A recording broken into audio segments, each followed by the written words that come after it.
Okay, Okay, we're on like we're YouTube. on. Welcome back to our Lunch and Learn. Today, we're talking about visibility without burnout. So, if you are feeling a little bit stressed about generating content and putting it all out there with the blogs and the posts and the this and the that and the videos and all the rest of it, we're here to help. So, we are Nate and Simone, and we talk all things marketing. Today, we also have in the room Sophia, right? Who is working with a nonprofit and is having this very problem. So, we are going to talk about that today, and hopefully, as we help her, we'll help you as well. So, how you doing, Nate? I'm good. I'm good. Thank you very much. Thank you very much. Welcome, Sophia. Is it Thank you. Sophia or Sophia? Am I saying it right? Sophia. Sophia. Okay. All right. Sophia. Glad I asked. Um, okay. That is, I believe that is a derivative of the Greek word for wisdom. Is it? Oh, Sophos, I did I not think. know Yeah. that. The Yeah. more you know. Yeah. All right. Well, anyway, so the main question here, how can businesses maintain consistent marketing engagement without overwhelming their teams or resources? And you know, as always, we create these podcasts, or not podcasts, but discussions. They're not really podcasts, but for small business owners, but also, and as in the case of Sophia here, nonprofits as well. Nonprofits are a tricky case, a little bit different than for-profit companies, but they still have audiences, they still have customers, that they're trying to please, they still have stakeholders.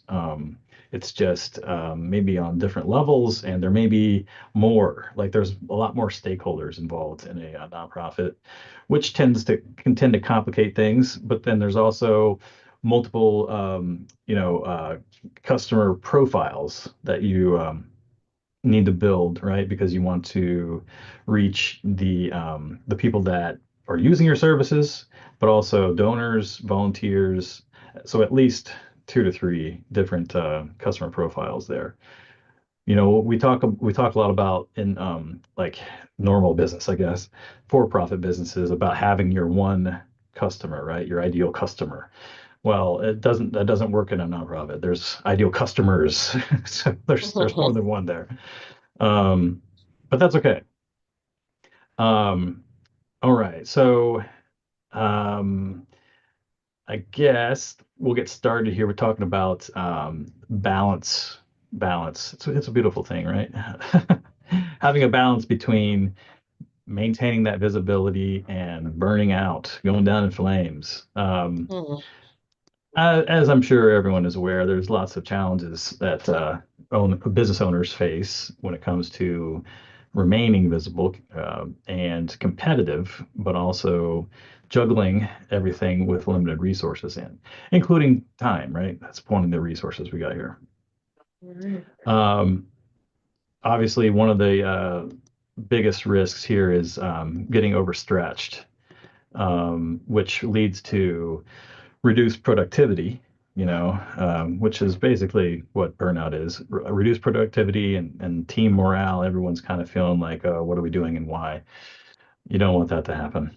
Um, and having a strategy around your marketing that is more sustainable is going to be key in that case.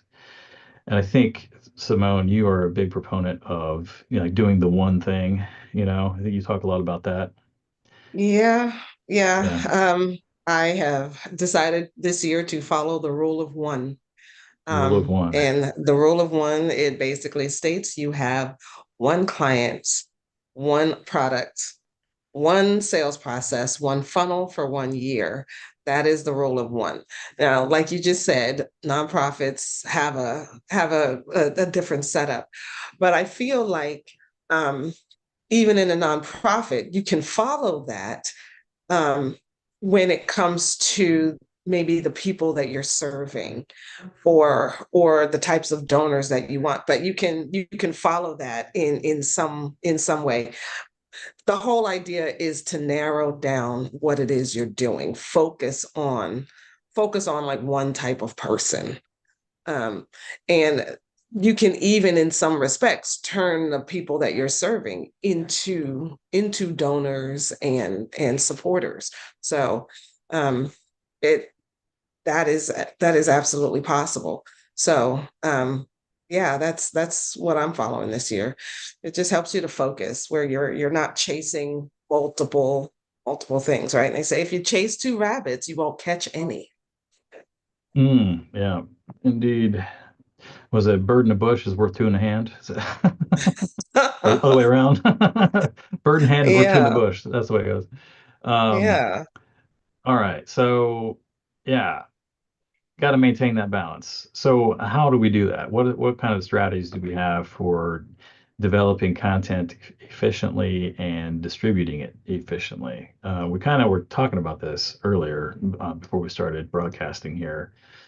There's different types of tools available to help automate your distribution when it comes, especially when it comes to social media. But then there's also tools that help you create the content itself. And AI is a huge blessing in that regard, I would say. um, absolutely. Probably And tool number one. tool number one, exactly. Um, but it first begins with knowing your target, knowing who it is that you're serving, what their problem is, and what your solution is to solve that problem. So without that, uh, you don't really have. There's nothing really for AI to help you with. I mean, you can put into AI like help me come up with marketing content.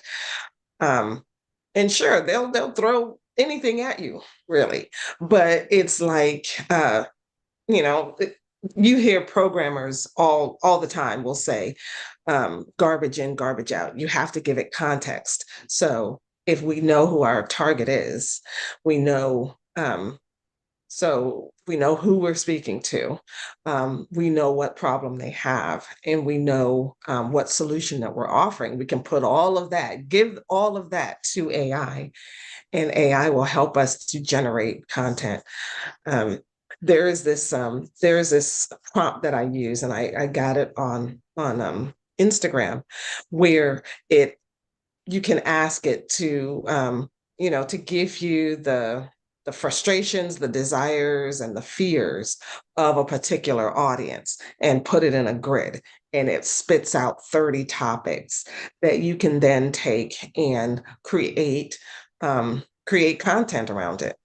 Um, and I've been doing that, and people have been saying, "Oh, your content is really, it's really stepped up. It's really good, right? Because it's focused on a particular audience, and it speaks about particular problems, and and talks about like my solution and has the calls to actions in it, and it just really helps you to to create content without necessarily having to think super hard about it, like, oh, what am I going to post today?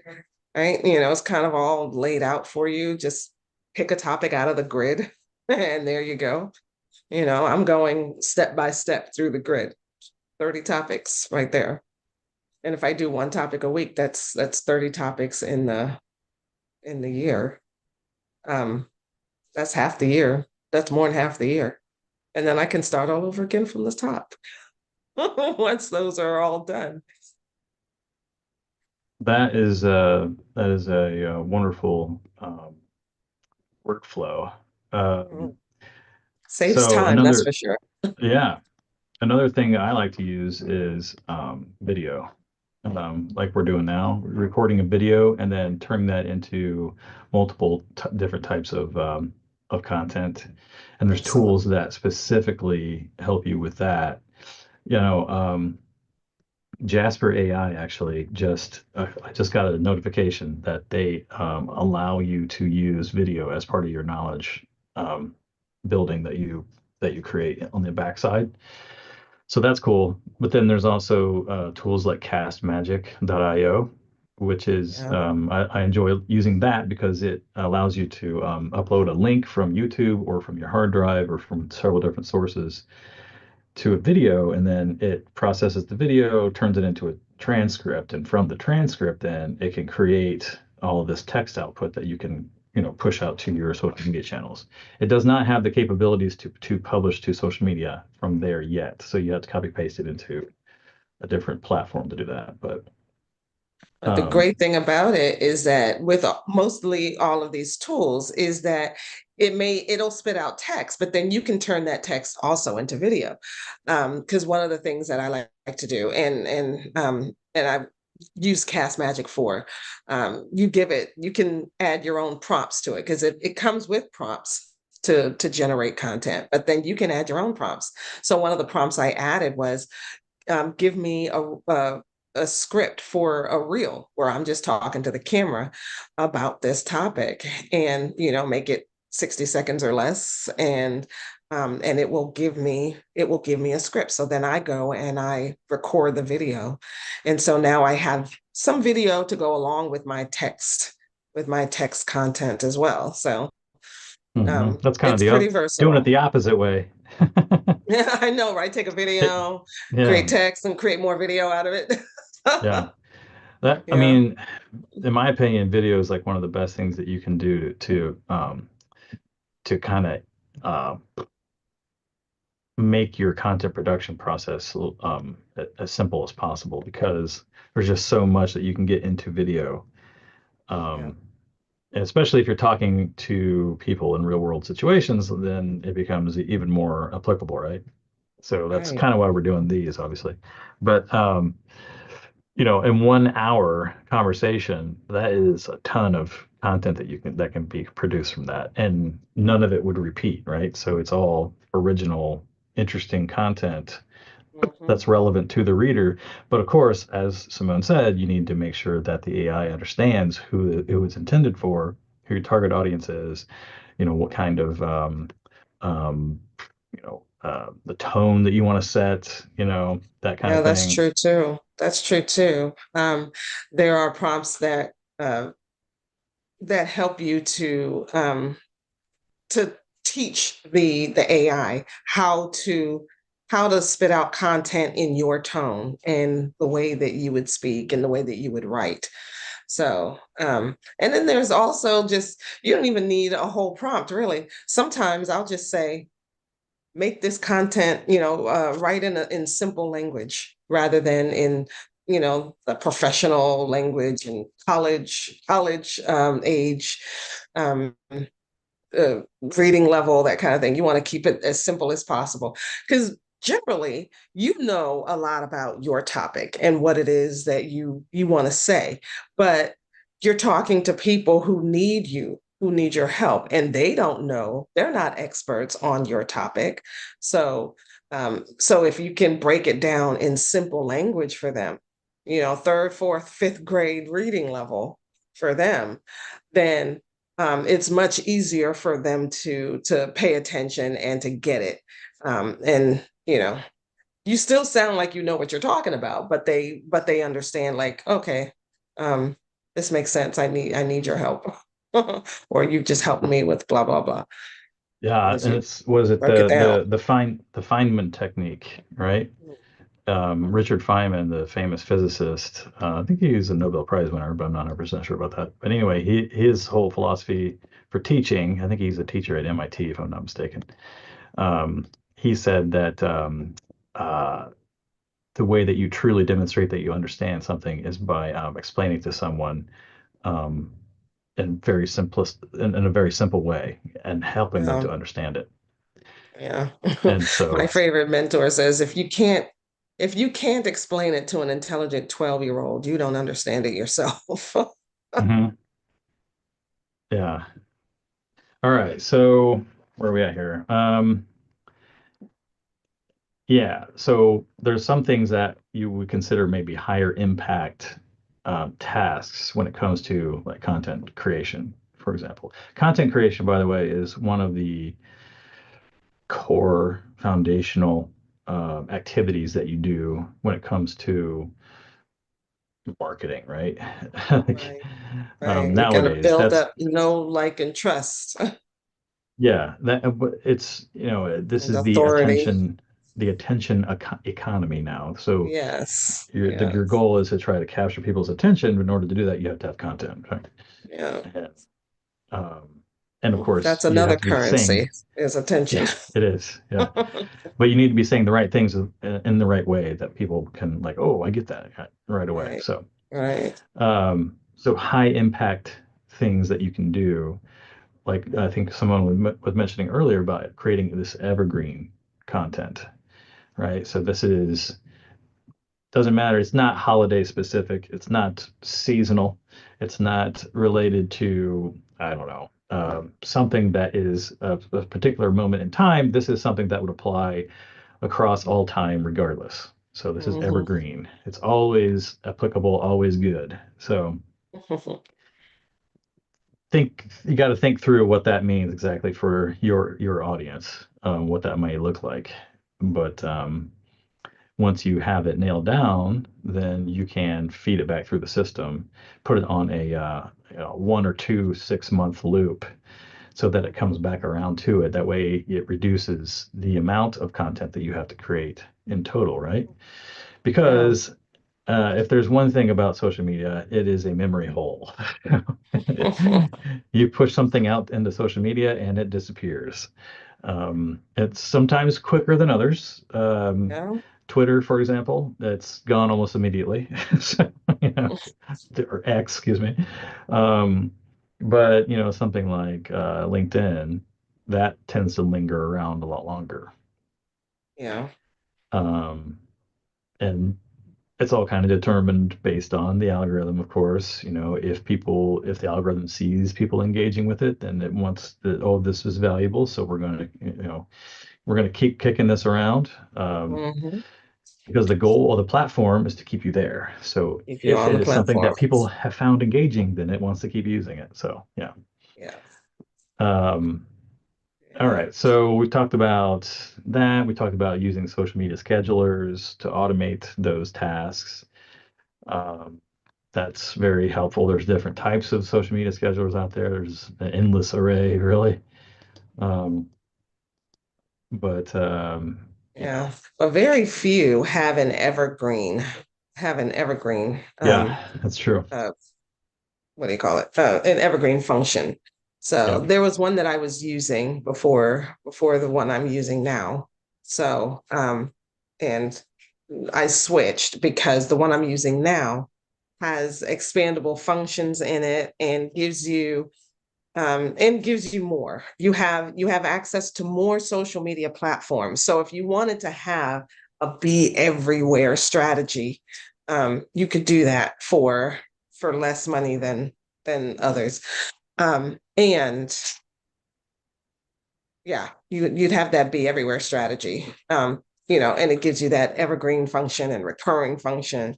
So it there are there are lots of schedulers out there, but it look around to see which one has the kinds of functions that you want that will work best for you, right? So yeah, we were talking earlier about like not burning out and just spending way less time on this and having evergreen content that goes out Yeah, consistently, you you you have to know, invest the time initially to create it, but then you can circle back around later on. and you Yeah. circle back around. And then I heard this one person this one coach say that it's good to have 3 months of content in there. That's that recurs. Yeah. And the reason we do that, we have recurring content because some people have in this in their mind, like, okay, I put it out there once, everybody's going to see it, and Yeah. I don't want to repeat myself. But yeah, you do want to repeat yourself because guess what, 70-80% of the people did not see it the first time. Right. Yep. And so and your best content bears repeating. Exactly. Um, okay. So now that we talked about ways to kind of, make that creating and distributing a little bit easier, let's talk about one of my favorite things, and I guess we've touched on this a little bit, repurposing content. Mhm. So if I've created a video I don't need to reinvent the wheel. I just use that video to help me create the rest of the content. Yeah.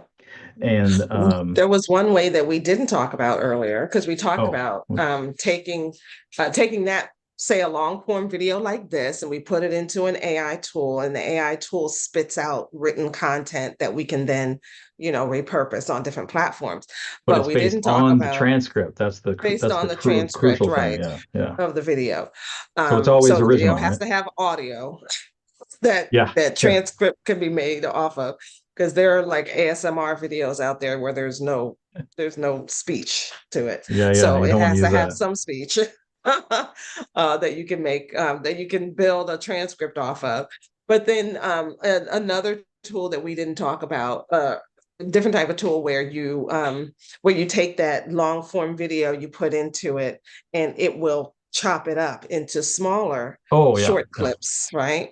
So The actual video that's itself. content. Yeah, Yeah, the yeah, video yeah, itself. So that's content that we didn't talk about that can be, because yeah. I talked about, like, you can use one of those text-based ones to Mm, to kind of repurpose and create a reel where I just talk to the camera, mm. and create a reel like that. But then there's Yeah. also, you can just take clips of the actual video itself and create a reel from it. Yep, yep. And short form, vertical format video is Real big right now. well, that's been big for good, probably going on 5 years now at least, I'll bet. But Yeah, it still is king as far as content consumption is concerned. You have all absolutely. these platforms that have kind of, YouTube introduced their shorts, I think that was what, 5, 6 years ago. Of course, Yeah. you have TikTok. TikTok, I think, well, The TikTok was Instagram. the one that started, and everybody else got scared and said, "Oh, Was we it? need to do this Yeah, too." they were the ones that started it. Yeah, that's right. Yeah, And yeah, they called it the TikTokification of social media, right? right, I remember right. reading an article about that. Mhm. But yeah, so now you have them on yeah, like Facebook Reels, you have Instagram, Instagram yeah, Reels too. Yeah. Instagram Reels, yeah. Mhm. And YouTube uh, Shorts. YouTube Shorts. And Yeah. granted, the audience is going to be different, slightly different on all those different platforms. So experiment, find which one works for you. You I can see it's do being done on LinkedIn too, but in kind of in a yes, different way. What I've seen on yes, LinkedIn is they don't just post a reel and then have some hashtags to go along with it. What I've seen is that people will post a reel, but then they'll have a long form text post to go along with the reel. yeah. Long form on LinkedIn became a Yeah, thing in, I think it was the summer of 2023, if I remember. They changed the algorithm to favor longer form content, generally yeah. speaking. And Mhm. then they just recently the video short thing was in beta for a while, but now it's mass released. So that is an official thing now. If you go to your LinkedIn on your phone, there's a video tab at the bottom now that you can click on to watch the videos that they have. So yep, it's officially there on LinkedIn as well. Um, so there's a program called Opus Clip that will actually chop up longer format videos into short, bite-sized videos, vertical format. You can actually change the format and they allow you to the shape and everything. Mhm. You can create templates around that and then use that template. There's two different ways to use AI to chop it up. They have like the old version where you feed it keywords and then it finds those keywords in the transcript and will chop up the video appropriately to try to fit as many of those keywords as possible into um, that particular short. Another one is uh, slightly different one where you can actually prompt where you can actually say, I want to see all of the scenes where I am doing this. Um, so it's a much more sophisticated approach to it. Um, so yeah, that's a really cool tool, and it's very reasonably Okay, that's priced. really So cool. I haven't yeah, used Opus Clips lately. yeah. But Um, and it will create a little. description, blurb, whatever you call it, with hashtags automatically. And probably the key point is that it uses machine learning to guess which parts of the clips would be most likely to go viral, right? And so it kind of, you can tell it to kind of automatically choose based on that, based on its own internal algorithm, like what it has determined will cause a video to go viral. It's really, really interesting. So check it out. Okay, what else? So that's part of repurposing. Okay. So next up, how do you decide which marketing efforts to focus on to ensure the highest ROI? So this is that high impact activities, kind of touched on it briefly already, but um, so focusing first of all on which marketing channel fits your target audience. Where are they most likely to be found? And there's different tools that you can use there as well. One tool I like to use is called SparkToro. Um, SparkToro.com. And that is audience research. Here's the link. So That's cool. SparkToro, you type in that, uh, I want an audience that searches for this particular keyword or visits this particular website, and they live, you name it, in United States or whatever, and then you type in the keyword and then hit start, and they'll allow you to do one report for free, and then you have to pay for it. But it's, I think, like starts at $50 a month for that. But it will show you. Let's see here. It will actually show you who searches for what where. So, okay, I'll show an example. I actually have an account, but this is a sample report. All right, so um, this one is for customer retention. Search the keyword was customer retention in the USA, and Oh, it shows me, okay, about 5 to 6,000 people per month search for this keyword in the United States. Now, keep in mind that the people that created SparkToro used to work for a company called Moz, which specializes in SEO. They have an SEO platform similar to some of the others out there. Moz actually invented the idea of domain authority, DA. If you're familiar with concepts of SEO. Anyhow, um, that shows you which websites these people tend to go to gravitate towards. They show you other keywords related to that, but then also you can come down here to um, social networks, and it will show you YouTube is number one, Facebook, LinkedIn, Instagram. But then there's also Reddit, Quora, et cetera, et cetera. So you might want to check out some of these ones that you hadn't thought about to find, if see if you can find an audience there. So um, yeah, check that out. That can help drastically reduce the amount of time it takes you to find your audience on a particular platform. looks like a great tool. Oh yeah. Okay. Nate is great at finding like the best, Yeah, the best tools online for exactly. stuff. I like to do things the lazy way. I don't want to reinvent the wheel here. Somebody else Well, has makes already figured this sense. out. I'm gonna Yeah, let them do it. makes sense. Like, Yeah. Um, all right. So I guess when you're prioritizing the high impact, so you figured out where they're spending time, you're going to have to use analytics to figure out what's working, what's not, and if it's not working, then get rid of it. You, you, yeah, and I think this is where Simone's idea to focus on one at a time is probably a good idea, rather than try to do all of them at once, using SparkToro, figure out the top three, maybe top two, and focus on those channels. Yeah, and that's it. And then maybe over time you can expand, but SparkToro has the data that says that these people are searching here, or they're using these platforms, then that's where you want to be. Yeah. Um, And also good to like look at your, if you do a variety of posts and, it's good to look at your analytics and see which posts are doing the best, or which articles, which blog posts, what content is doing the best.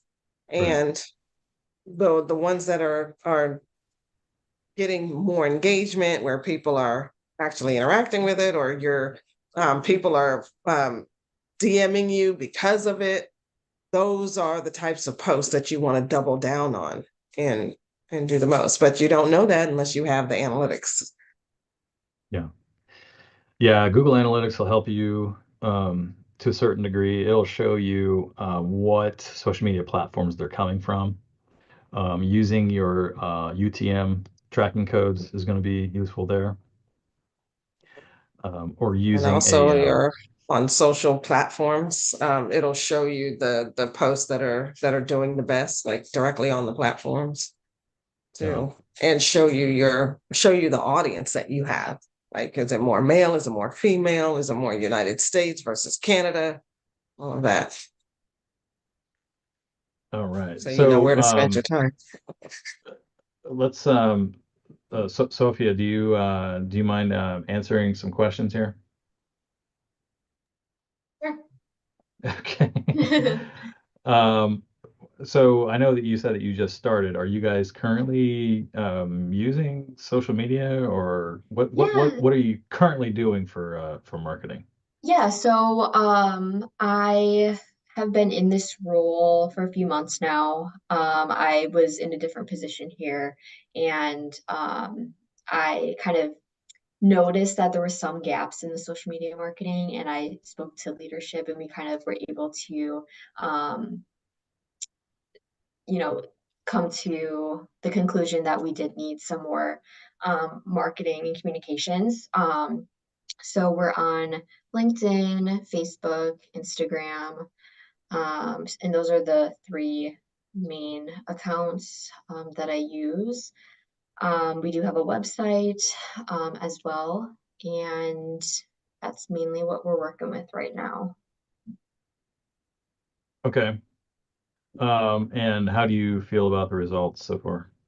Yeah, so really, I would say the presence of our social media is a lot more frequent. Before it was like stock photos and like posting really irregularly. But now like I'm creating content in Canva, and we're posting and different leadership go to different events, things like that, acknowledging holidays, all of that.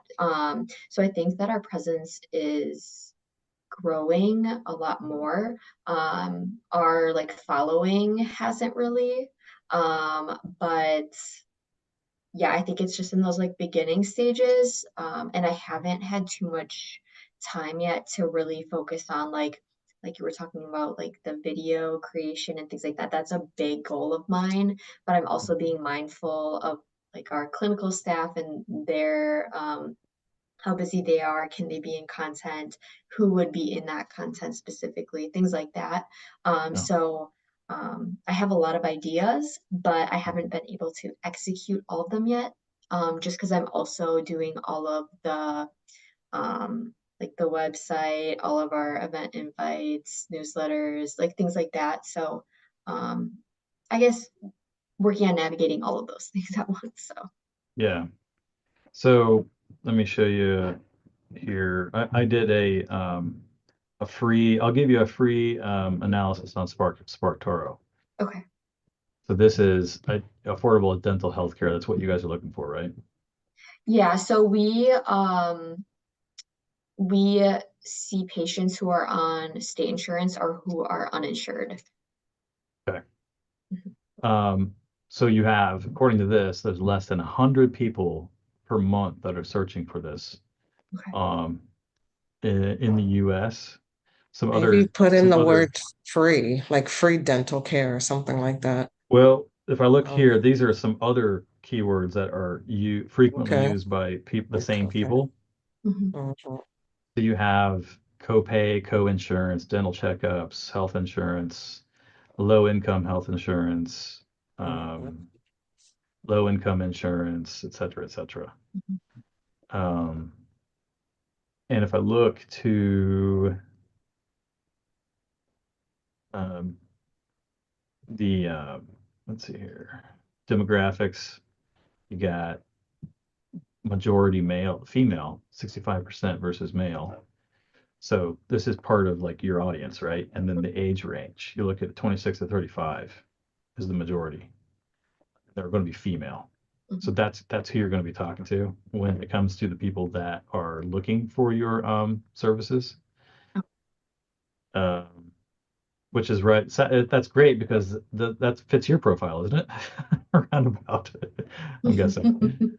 So you'll be talking to And I yourself. was also looking at that 26 number. That's right when people come off their parents' insurance, Right. isn't There you go. Yep, Yes. exactly. Yep, yep, yep.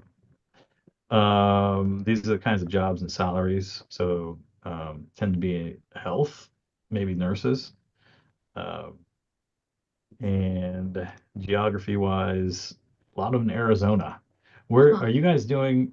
You guys are primarily in Wisconsin, right? Yes, we only have two clinics right now. Um, Yeah, and like less they're than with, 1% in yeah. Wisconsin. That's interesting. Uh, Okay.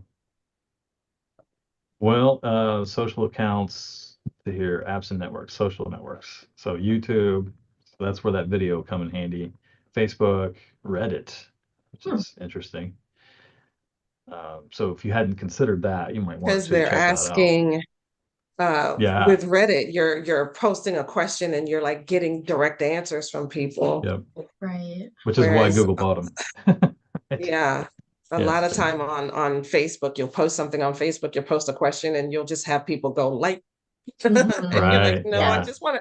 I want you to answer the question. You get very opinionated people on Reddit who are more than happy to share their opinions with you. So, Yeah, that is um, true. so you can see LinkedIn is kind of down there on the list, Mhm. Instagram. So I might not put too much energy into them, Okay. you know. Yes. Good to know. Yeah. Um, these are different types of YouTube channels that they may be looking at. U.S. Department of Health and Human Services kind of makes sense. California appears in here a lot. That's just probably because of the size of the state. So there's a heck of a lot more people doing searches, generally speaking, right? Well, and the Uh, cost of living in California is very high too. So I yeah, can yeah, imagine a lot of people are working like gig jobs where they don't have yeah. insurance and, you know, so there's a lot of that going on So something to consider here would be in if New you're going to Jersey create, too. yeah, if you're going to create a YouTube channel, then you might want to approach some of these other channels Mhm. for like partnerships and that kind of stuff, right? Okay. Although Yes. again, if you're only concerned about Wisconsin area, that might not make much sense. So Mhm. some of these more state-specific Yeah, areas, right? Yeah. Yeah. yeah. So you'd have to But like find um organizations in Wisconsin to partner with yeah, maybe. Hmm. yeah. Wouldn't that they wouldn't For necessarily show up on here if it's like less than 1% Yeah. active, um, you know, but there's always Google. subreddits, personal finance makes sense, right? Because people are concerned about their budget. So Mhm. that's if you can go in there and the thing about that is that Reddit requires a lot of like hands-on stuff, and you Okay. can't, as of now, you can't really automate any kind of stuff there. So that is like you're getting in there, you're answering questions, and you're being seen as the expert Okay. on the topic. That might not be something that is kind of in your wheelhouse at the moment. Hmm. Um, So take that into consideration. But Okay.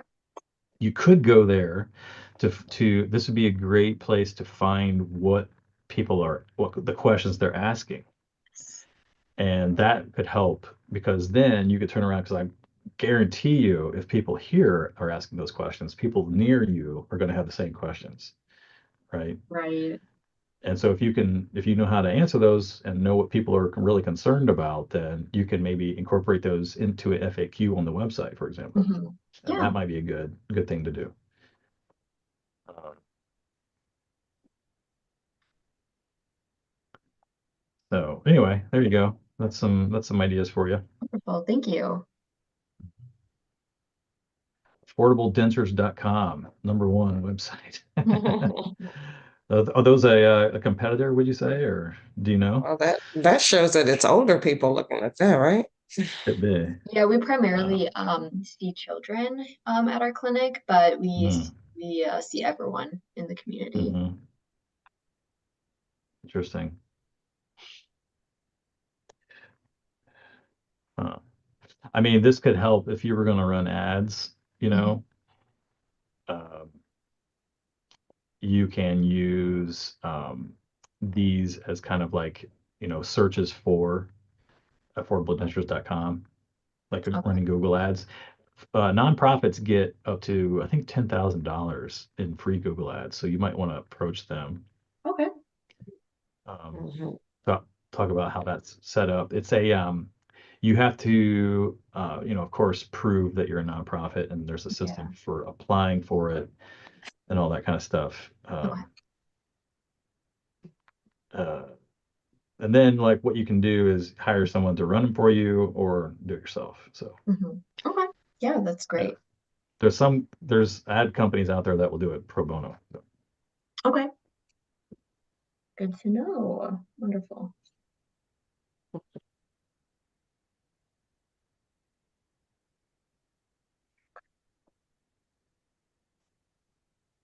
I'll send this report to you, by the way, so Thank you have you. it.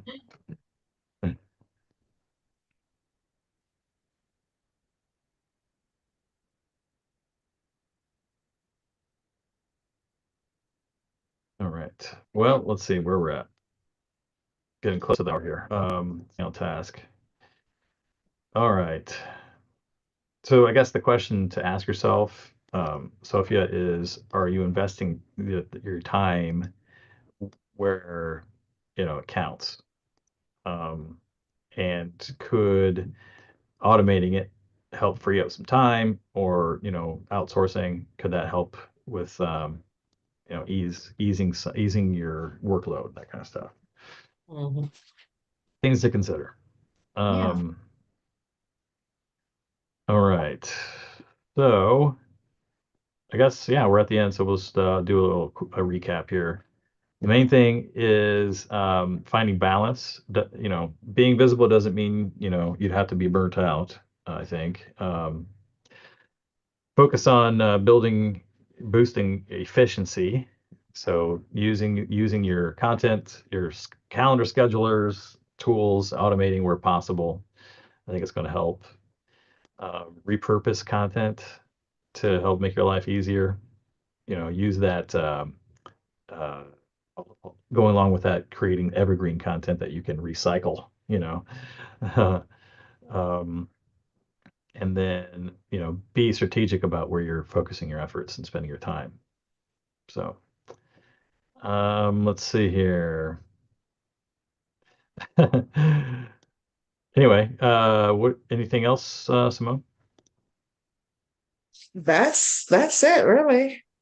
Um, yeah, that's pretty much it. We talked about using automation tools to help you. And we talked about before, like you really have um two currencies, your time or your money. If you don't have a lot of money, then you're gonna probably spend more time.